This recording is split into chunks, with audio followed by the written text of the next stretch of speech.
मामू फुरकान दादा गफूर के पास से आ रहे हैं।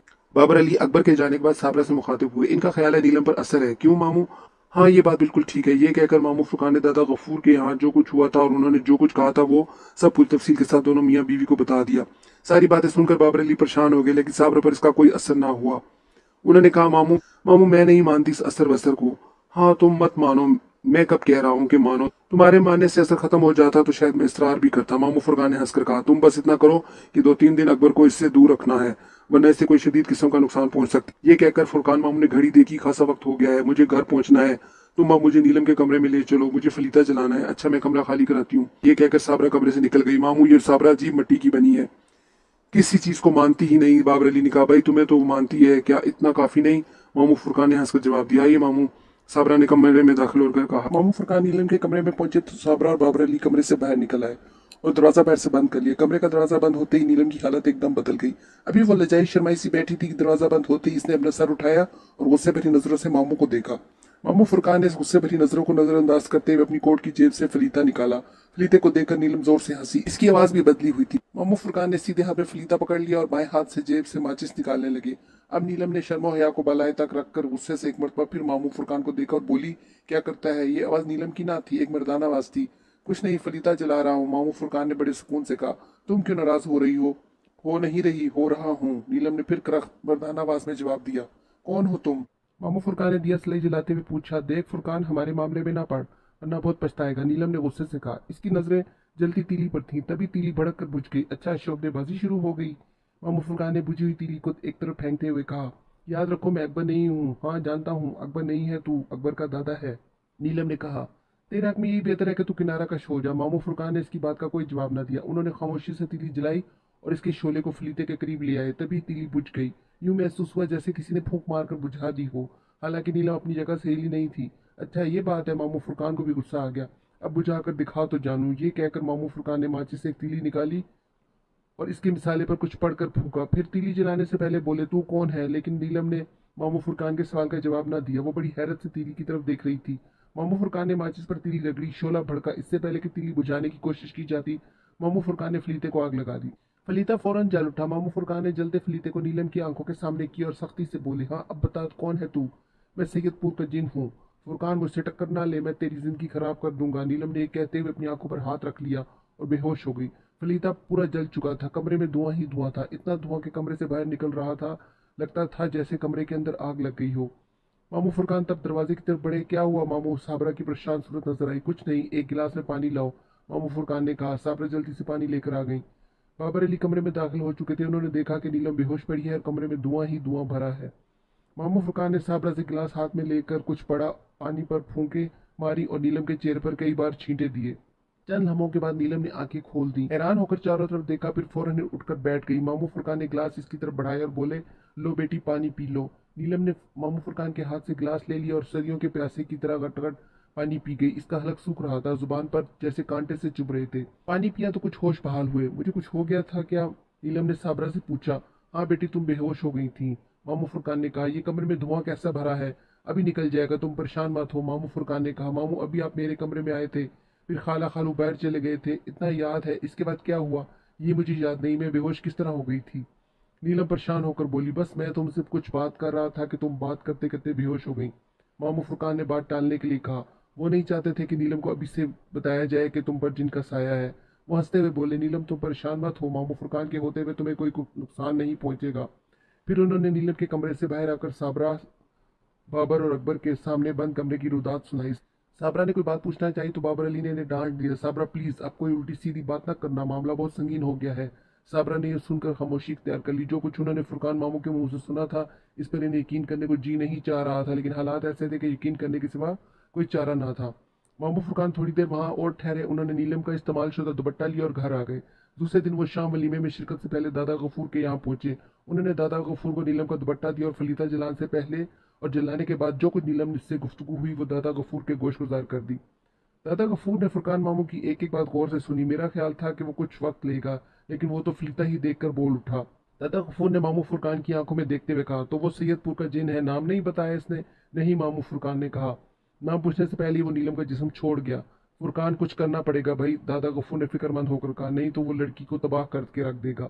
तुमने दूल्हा को तो दूर रहने की हिदायत कर दी थी। जी दादा, फुरकान मामू ने जवाब दिया। जिंदगी लड़की की ही नहीं लड़के की भी तबाह होगी। अच्छा तुम यूं करो, नीलम का दुपट्टा छोड़ जाओ, मैं जरा असरात की गहराई का अंदाजा कर लूं, फिर कुछ करेंगे। हमें बहरहाल दूल्हा दुल्हन को इस खबीज से निजात दिलाना होगी। ठीक है, फिर मैं कल आऊंगा। मामू फुरकान ने उठते हुए कहा। सुनो, वो दूल्हा दुल्हन के नाम क्या है? दादा गफूर ने पूछा। दुल्हन का नाम नीलम है और दूल्हा का नाम अकबर, मामू फुरकान ने बताया। और नीलम की माँ का क्या नाम है? दादा गफूर ने फिर पूछा। वायदा, मामू फुरकान ने बताया। अकबर की वालदा का क्या नाम है? साबरा। नामों से तो ये दोनों बहनें मालूम होती हैं। दादा गफूर ने ख्याल जाहिर किया। जी हाँ, वायदा और साबरा आपस में सगी बहनें हैं। मामू फुरकान ने तस्दीक की। ठीक है, अब तुम जाओ, फिर कल मुलाकात होगी। दादा गफूर ने इन्हें जाने की इजाजत दे दी। मामू फुरकान जब दादा गफूर के फ्लैट से नीचे उतर रहे थे तो सीढ़ी पर इनका तवाजुन बिगड़ा। इन्हें ऐसा महसूस हुआ जैसे किसी ने पीछे से इन्हें धक्का दिया हो। सीढ़ियों पर ज्यादा रोशनी ना थी। उन्होंने फौरन दीवार का सहारा लिया और पीछे मुड़कर देखा। वहां कोई ना था। मामू फुरकान इसे अपना वहम समझकर मोहतात तरीके से सीढ़ियां उतरने लगे। टैक्सी में बैठकर अचानक इन्हें दिलदार भट्ट याद आ गया। दिलदार भट्ट ने इन्हें जो कुछ बताया था इसका तस्करा उन्होंने भी किसी से नहीं किया था। ख्याल आया कि दादा गफूर को बता देना चाहिए था। खैर कोई बात नहीं, कल इनको इस हकीकत से आगाह कर दिया जाएगा।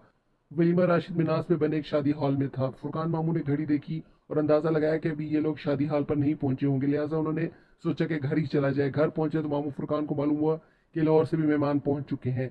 अब ये वक्त था कि वो तमाम हकायत से बाबर अली को आगाह करें। मामू फुरकान बाबर अली को घर से बाहर ले आए और बोले, मुझे तन्हाई में तुमसे कुछ बात करना थी। जी मामू फरमाए। इस वक्त यहाँ मेरे आपके सिवा कोई नहीं, बाबर अली ने दाएं बाएं देखते हुए कहा। लाहौर में जब मैं सुबह की सैर को निकला था तो मुझे एक शख्स मिला था। वो खुद को फयाज का पड़ोसी कहता था और नाम इसका दिलदार भट्ट था। इसने नीलम के बारे में एक अजीब इंकशाफ किया था। मामू फुरकान ने बताया। वो क्या मामू? बाबर अली ने फिक्रमंद होकर पूछा। इसने कहा था नीलम वाहिदा और फयाज हुसैन की सगी बेटी नहीं है। मामू फुरकान ने इंकशाफ किया और यह इंकशाफ किसी बम के धमाके से कम न था। ये इंकशाफ इतना हैरत में डालने वाला था कि बाबर अली चिकरा कर रह गए। नहीं मामू, ये कैसे हो सकता है? उन्होंने कहा। क्यों नहीं हो सकता? इस दुनिया में सब कुछ मुमकिन है, मामू फुरकान ने जवाब दिया। गोया आपको दिलदार भट्ट की बात का यकीन है? बाबर अली ने कहा। मामू जरा सोचे तो, वाहिदा साबरा की सगी बहन है, वो अपनी बहन की आंखों में किस तरह धूल झोंक सकती है? हो सकता है वाहिदा से इस मसले पर कभी पूछा ही ना गया हो। मेरा मतलब है कि खुद ये सोच लिया हो कि नीलम वाहिदा की बेटी है। नहीं, हमने खुद नहीं सोचा, खुद ये क्यास करके नहीं बैठ गए कि नीलम वाहिदा की सगी बेटी है। बल्कि मुझे अच्छी तरह याद है कि नीलम मरी में पैदा हुई थी। डॉक्टर ने वाहिदा को हिदायत की थी कि वो किसी सेहत अफजा मकाम पर रहे। डॉक्टर की हिदायत के पेश नज़र वाहिदा मरी चली गई थी और वहाँ नीलम पैदा हुई थी। मरी से वापसी पर इसका खत आया था जिसमें नीलम की बखैर खाफियत पैदा होने का जिक्र था। अब आप कह रहे हैं कि नीलम वाहिदा की बेटी नहीं है। मैं इस बात को किस तरह मान लूँ? मानने को तो मेरा दिल भी नहीं चाह रहा। मैंने भी इस मामले में इससे बहुत बहस की थी कि ऐसा कैसे मुमकिन है। तब इसने बताया कि वो नीलम की असल माँ को जानता है, इसकी असल माँ का इंतकाल हो चुका है। फुरकान मामू ने जवाब दिया। चलो जी, किस्सा ही खत्म हुआ, बाबर अली ने मजाक के अंदाज में कहा। और बाप, वो माँ के मरने से पहले ही अल्लाह को प्यारा हो चुका है। मामू, ये ताल्लुकात खराब कराने की कोशिश है, इसके सिवा कुछ नहीं। एक तरफ इल्जाम लगा दिया कि नीलम वाहिदा की सगी बेटी नहीं, दूसरी तरफ इसके वालिदैन को मार दिया। अब कर लो क्या करोगे? किस तरह तस्दीक करोगे? बाबर अली ने गुस्से से कहा। मामू, आपने मुझे फौरन क्यों नहीं बताया? मैं जरा इस कमीने से निपटता। मैंने इसलिए नहीं बताया कि खौमा खा बदमजगी होगी। बदमजगी तो इस सूरत में होती अगर ये बात सच्ची होती। इसी वक्त अगर आप सारी तब बात खोलकर बता देते तो वो दिलदार का बच्चा फौरन फयाज के सामने एक्सपोज हो जाता, इसके जायम सामने आ जाते। बस मैंने चाहा नहीं। वैसे इस तरह की बात पर मुझे यकीन नहीं था। मैंने इसे एक पड़ोसी की दुश्मनी पर मुश्तमिल समझते हुए खामोशी इख्तियार कर ली थी। लेकिन इस वक्त तो आप इस अंदाज से बात करें जैसे आपको भी नीलम वाहिदा की सगी औलाद ना होने का यकीन हो। बाबर अली ने शिकायत अमेज लहजे में कहा। हाँ, तुमने ठीक अंदाजा लगाया है। मुझे अब शुबा होने लगा है कि नीलम वाकई वाहिदा की बेटी नहीं है। बाबर, हमें चाहिए कि इस मामले की खोज करें। मैं ये नहीं कह रहा कि अगर नीलम वाहिदा की सगी बेटी ना निकले तो उसे फौरन तलाक दिलवा दी जाए। ऐसी अहम काना बात मैं तस्वुर में भी नहीं ला सकता। अब वो वाहिदा की बेटी है या नहीं है, इससे कोई फर्क नहीं पड़ता। वो हमारी बहू है, हमारी इज्जत है। मामू, आपके शुबे की वजह क्या है? बाबर अली ने पूछा। बाबर, तुम किसी सैयदपुर से वाकिफ हो? नहीं मामू, मैं नहीं जानता कि सैयदपुर कहाँ है। सैयदपुर तो खैर मुझे भी मालूम नहीं कहाँ है, लेकिन दिलदार ने बताया था कि नीलम की माँ सैयदपुर की रहने वाली थी और नीलम पर जिस जिन का साया है वो भी सैयदपुर का है। मुझे ऐसा महसूस होता है कि जिन नीलम पर सैयदपुर से आना शुरू हुआ है। अब इस बात का सुराग लगाना चाहिए। तुम जरा इस मसले पर वाहिदा से बात करके देखो। बात तो खैर मैं भी आपके सामने कर लेता, बस जरा वलीमे का ख्याल है। वलीमा हो जाए फिर रात को बात करूंगा और सुबह मैं आपको बता दूंगा। ठीक है? हाँ, ये ठीक है। बात करते हुए इस बात का ख्याल रखना कि झगड़ा ना बढ़े। पहले तो मैं बातों बातों में ये मालूम करूंगा ये सैयदपुर कहाँ है। सैयदपुर के पीछे कोई कहानी मौजूद है तो वाहिदा चौंके बगैर ना रह सकेगी। वाहिदा की रवैये से मालूम हो जाएगा कि सैयदपुर का क्या चक्कर है। हाँ, ये तरीका अच्छा है। वाहिदा से अनजान बनकर बात करना, जो होगा सामने आ जाएगा। अगर ये बात आपके सामने होती तो अच्छा होता, आपको दिलदार भट्ट के हवाले से बात करने में आसानी होती। नहीं, अभी मैं सामने नहीं आना चाहता। तुम फिलहाल वाहिदा और फयाज हुसैन का रद्द अमल देखो, बल्कि वाहिदा और फयाज हुसैन से अलग अलग बात करो तो ज्यादा बेहतर है। अगर कोई नतीजा बरामद ना हुआ तो फिर मैं दरमियान में आऊंगा और बराह रास्त इस मसले पर बात करूंगा। चलिए ठीक है। बाबर अली ने घर की तरफ बढ़ते हुए कहा, आइए घर चलें। शादी हाल पर पहुंचे थे, खासे मेहमान आ चुके थे। 10 बजे के करीब खाना शुरू हुआ। खाने से पहले और खाने के बाद तस्वीरें उतारी गई। अकबर की आंखों पर सह चश्मा देकर सबको परेशानी हुई। सबने इससे बारी बारी पूछा। वो बेचारा आंखों को हाल बता बता कर बेहाल हो गया। कैमरों पर चढ़ी फ्लैश गनों के शोले बार बार इसकी आंखों में कौंध रहे थे, लेकिन वो तस्वीरें तुराने पर मजबूर था। वलीमा बखैर वाफियत हो गया। 11:30 बजे ये लोग अपने घर पहुंच गए। फुरकान मामू खाने के फौरन बाद अपने अहले खाना के साथ अपने घर अजीजाबाद चले गए। कोई 1 बजे तक सब लोग कमरे में बैठे बातें करते रहे। बाबर अली चाह रहे थे कि किसी तरह वाहिदा कमरे में तनहा रह जाए तो वो इससे सैयदपुर का जिक्र छेड़े। आहिस्ता आहिस्ता कमरे में रश कम हो गया। कमरे में सिर्फ वो चार रह गए, वाहिदा और फयाज हुसैन, साबरा और बाबर अली। फयाज हुसैन को जमाई पर जमाई आने लगी। वो ये कहकर उठ गए, अच्छा जी मैं तो चला, मुझे आ रही है नींद। मुझे तो अभी नींद नहीं आ रही, आप चले मैं आती हूँ, वाहिदा ने कहा। बाबर अली ने फयाज हुसैन के कमरे से निकलने पर शुक्र अदा किया। कुदरत ने इन्हें गोल्डन चांस अता कर दिया था। अब वो पूरे इत्मीनान से वाहिदा से बात कर सकते थे। बाबर अली ने 2-4 मिनट इधर उधर की बातें की, फिर उन्होंने साबरा को चाय बनाने के बहाने से कमरे से बाहर भेज दी। अब वो दोनों कमरे में तनहा रह गए। वाहिदा एक बात तो बताएं। बाबर अली ने फौरन अपनी पिटारी खोली। जी पूछे, वाहिदा ने मुस्कुरा कर कहा। कोई खास बात पूछना चाह रहे हैं? हाँ, मैं ये जानना चाहता हूँ कि सैयदपुर लाहौर से कितनी दूर है? सैयदपुर, वाहिदा ने इस तरह आगे फाड़कर बाबर अली को देखा जैसे सामने बाबर अली ना हो, कोई भूत बैठा हो। ये कैफियत चंद लम्हों तक ही रही। वाहिदा ने फौरन खुद को संभाल लिया और बोली, कौन सा सैयदपुर? मुझे नहीं मालूम, आप किस सैयदपुर की बात कर रहे हैं? अच्छा, तुम दिलदार भट्ट को जानती हो? इस मरतबा बाबर अली ने दूसरी पटारी खोली। कौन दिलदार भट्ट? वाहिदा ने सपाट लहजे में कहा, अरे तुम दिलदार भट्ट को भी नहीं जानती? बाबर अली ने वाहिदा के चेहरे का रंग उठता हुआ महसूस कर लिया था। सैयदपुर के नाम पर वो चौंकी थी और दिलदार भट्ट के नाम पर इसकी आंखों में खौफ झलकने लगा था। दाल में कुछ काला जरूर था। तुम्हारा पड़ोसी नहीं है? लेकिन बाबर अली ने अपनी बेनियाजी बरकरार रखते हुए कहा। वही वो, लेकिन आप इसे कैसे जानते हैं? वाहिदा ने जरा सा परेशान होकर पूछा। मेरी इससे लाहौर में मुलाकात हुई थी। इसने, बाबर अली ने जानबूझकर अपना जुमला अधूरा छोड़ दिया। वो पागल आदमी है, कई माह तक पागल खाने में रह चुका है। पिछले ही दिनों वहां से वापस आया है। इसकी जहनी हालत अब भी ठीक नहीं। वो लोगों को पकड़कर इनसे अजीब अजीब बातें करता है। आपसे भी कुछ कह दिया होगा इसने, वाहिदा ने जल्दी जल्दी बताया। अच्छा, बाबर अली ने इसकी बात पर यकीन करते हुए कहा।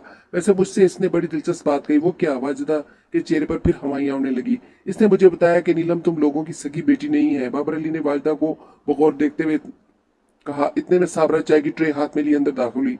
उन्होंने अपने शोर की जुबान से निकलने वाला जुमला सुन लिया था। ये सुनकर इनके हाथ में ट्रे लरस कर रह गई। हैं बाबर, ये आप क्या कह रहे हैं? किसने कही आपसे ये बात? उन्होंने मुश्किल चाय की ट्रे मेज पर रखी और जल्दी से बाबर अली के बराबर आकर बैठ गई और परेशान होकर बाबर अली की सूरत तकने लगी। अब बाबर अली को अपनी गलती का एहसास हुआ। ये सूरत हाल ऐसी थी जो उसकी बीवी साबरा के लिए दुख का बायस बन सकती थी। तब बाबर अली ने इस नाजुक सूरत हाल को काबू में करने के लिए पैंतरा बदला। फिर बाबर अली ने एक जोरदार मसनूई कहका लगाया। साबरा भी परेशान हो गई। वो बोली, हाय क्या हो गया आपको? साबरा, मुझे तो कुछ नहीं हुआ, बाबर अली ने हंसते हुए कहा। लाहौर में मुझे वाहिदा का एक पड़ोसी दिलदार भट्ट मिला था। इसने नीलम के बारे में एक अजीब इंकिशाफ किया कि वो इन लोगों की सगी बेटी नहीं। ये बात मैंने तुमको नहीं बताई थी और इसलिए नहीं बताई थी कि मुझे वो आदमी कुछ एबनॉर्मल लगा था। मैंने सोचा वाहिदा से तस्दीक करके तुम्हें बताऊंगा ताकि तुम्हारे दिल में ख्वामा कोई गिरा ना पड़े। अब मैंने वाहिदा से जिक्र किया तो उन्होंने बताया कि वो पागल आदमी है। इसका काम ही यही है कि वो लोगों से इस तरह की उल्टी सीधी बातें करता है। चलो बात साफ हो गई, इसलिए कहते हैं कि बदगुमान होने से पहले तस्दीक कर लेना चाहिए, वाहिदा ने कहा। अब इसके चेहरे पर इत्मीनान झलकने लगा था। हाँ, आपने बहुत अच्छा किया जो मुझसे पूछ लिया। मैं तो ये बात सुनकर लर्ज गई थी, साबरा ने मुस्कुराते हुए कहा। साबरा, आप चाय बनाए, मैं जरा बाथरूम होकर आया। बाबर अली ये कहकर कमरे से निकल गए। 2-3 मिनट के बाद वो वापस आए तो तीनों ने बैठकर चाय पी। चाय खामोशी से पी गई। फिर बाबर अली ने कहा, अच्छा भाई अब तो मैं चलता हूँ, तो फिर हम यहाँ बैठकर क्या करें? हम भी चलते हैं, वाहिदा ने कहा। बाबर अली का मकसद भी यही था। वो चाह रहे थे कि वाहिदा उठकर अपने कमरे में चली जाए। चाय पीने से पहले जो बाबर अली उठे थे तो वो बाथरूम में नहीं गए, फयाज हुसैन के कमरे में गए थे। फयाज हुसैन सो चुके थे और बाबर अली अपनी कार्रवाई मुकम्मल करके वहां से निकल आए थे। अब जरूरी था कि वाहिदा भी अपने कमरे में पहुंच जाए ताकि उन्होंने जो कमरे में दांव बिछाया था इसमें पंछी फंस सके। सुबह जब फयाज और वाहिदा कमरे से निकल आए तो बाबर अली फौरन अंदर दाखिल हुए। उन्होंने किताबों का दरमियान रखा टेप रिकॉर्डर वहां से निकाला और तेजी से कमरे से निकल आए। फिर उन्होंने अपने कमरे में पहुंचकर दरवाजा बंद किया और कैसेट को रिवर्स करके टेप रिकॉर्डर को ऑन कर दिया। वाहिदा जब बाबर अली के कमरे से निकली तो इसकी कैफियत कश्ती के इस मुसाफिर जैसी थी जिसकी कश्ती तूफानों में घिरकर निकल आई हो। कमरे का दरवाजा अंदर से बंद करके इसने अपने शोर पर नजर डाल दी। इस दरवाजा बंद करने की आवाज से फयाज हुसैन की अचानक आंख खुल गई थी। फयाज हुसैन को जागते देखकर वो तेजी से बैठ के नजदीक आई और तशक्कुर उमेज लहजे में बोली, खुदा का शुक्र है आज हम बच गए। क्यों, क्या हुआ? खैरियत तो है? फयाज ने पूछा।